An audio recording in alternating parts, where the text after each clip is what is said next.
Before time was time, before man ever breathed a prayer, there was a war in heaven. Not the one between angels and demons, but between gods and titans. A celestial revolution. A betrayal of blood. A war so devastating, it shaped the very heavens, earth, and the underworld. This is the story of the Titanomachy, the first great war of the gods. A time when immortals bled, when Father turned against Son, and Olympus rose from the ashes of chaos. Long before Zeus ruled the skies, and long before mortals whispered the names of gods around firelight, the cosmos was ruled by the Titans, the first children of earth and sky. Gaia, the earth, gave birth to Uranus, the sky. And together, they bore the 12 Titans. Oceanus, the endless stream. Hyperion, the light. Cronus, the constellation keeper. Coeus, the axis of knowledge. Iapetus, the pisser. And Cronus, the youngest and most dangerous. The Titan brothers and sisters ruled the cosmos in an uneasy balance. But there was one flaw in their world. Uranus, their father, grew cruel. He feared his own children. And so, he imprisoned the monstrous ones, the 100-handed Hecatoncheirs and the one-eyed Cyclopes, deep in Gaia's womb, never to see the light of the world. Gaia groaned under the weight of her imprisoned children. Her pain became unbearable. And from that pain, came a plot. She forged a sickle of unbreakable adamant, and whispered to her sons, "Who among you will rise against your father?" Only one stepped forward. Cronus. The youngest. The boldest. The most ambitious. And so, when Uranus descended from the heavens to lay with Gaia, Cronus struck. With the sickle, he castrated his father, his blood spilling across the stars. From that blood came the Furies, the giants, and even Aphrodite, born of sea foam. With Uranus defeated, Cronus took the throne. But as his father vanished into the void, he left behind a single curse. "As I have fallen by the hand of my son, so too shall you fall by yours." Under Cronus, the world entered a golden age. Humans lived in peace. There was no need for laws, for war, or for suffering. The Titans ruled from Mount Arthries, a mountain so vast it rivaled Olympus.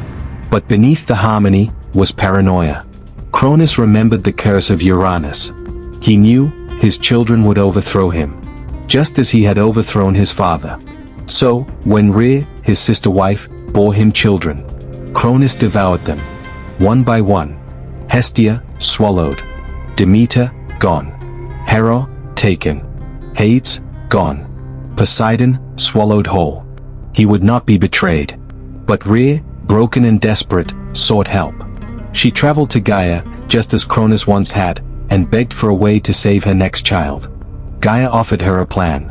And so, when Rhea gave birth to her final child, Zeus, she swaddled a stone in cloth and gave it to Cronus.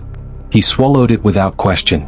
Zeus, meanwhile, was hidden in a cave on Mount Ida in Crete, nursed by nymphs, and guarded by warriors who beat their shields so loudly, Cronus could never hear the child's cries. Zeus grew strong. And patient. And angry. Years passed. Zeus, now a young god, knew the truth. He knew what Cronus had done. And he was ready. With the help of Metis, the titan of cunning thought, Zeus devised a plan. He gave Cronus a potion, a toxic mixture that forced him to vomit up the children he had swallowed. And from his mouth came fully grown gods, Hestia, Demeter, Hera, Hades, and Poseidon. Together, they stood, 5 Olympians, reborn, around their younger brother. The war had begun. The Titans of Mount Arthries rallied under Cronus. They were older, vast in power, unshakable in their ancient might. But the Olympians had fire.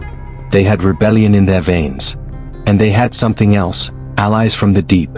Zeus freed the Cyclopes and Hecatoncheirs from Tartarus, the same monstrous beings Cronus had once locked away. In gratitude, the Cyclopes forged gifts. For Zeus, the thunderbolt. For Poseidon, the trident that split the seas. For Hades, the helmet of invisibility. The heavens trembled. The seas roared. Mountains shattered. For 10 years, the war raged, sky against sky, storm against stone. It all came down to this. The Olympians stormed Mount Arthries. Cronus led his siblings with raw, ancient fury. Atlas held the skies. Menoetius raged with wild destruction. Prometheus and Epimetheus watched, uncertain, caught between blood and destiny. The Hecatoncheirs, hundred-handed giants, hurled mountains like pebbles.